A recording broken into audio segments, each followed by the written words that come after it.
Ito yung Ethernet adapter para po ito sa i-connect dito. Ito. Yan. Okay.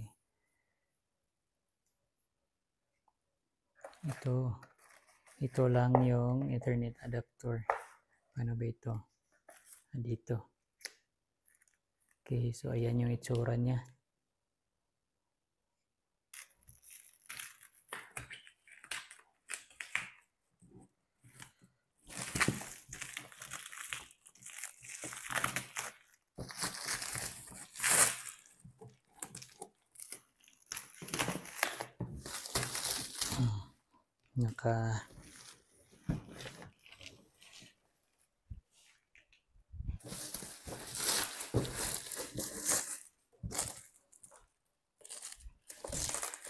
Ang ganda ng Starlink.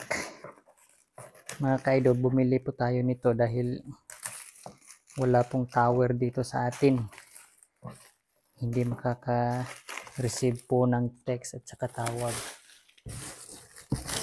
Kaya bumili po tayo ng Starlink para magkaroon ng internet connection.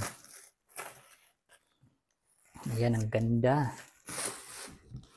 Ang laki pala. Oh.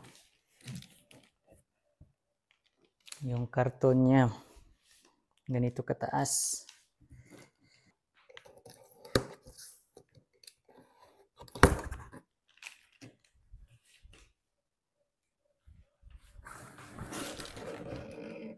Yun.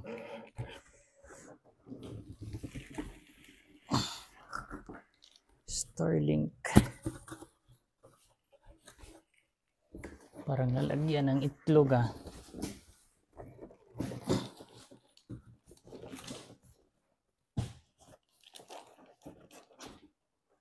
Ayan, so ito yung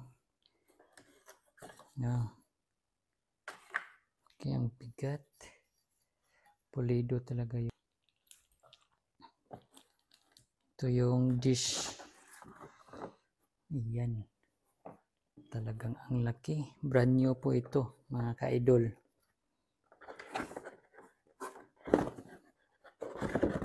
Mayroon din siyang parang guide.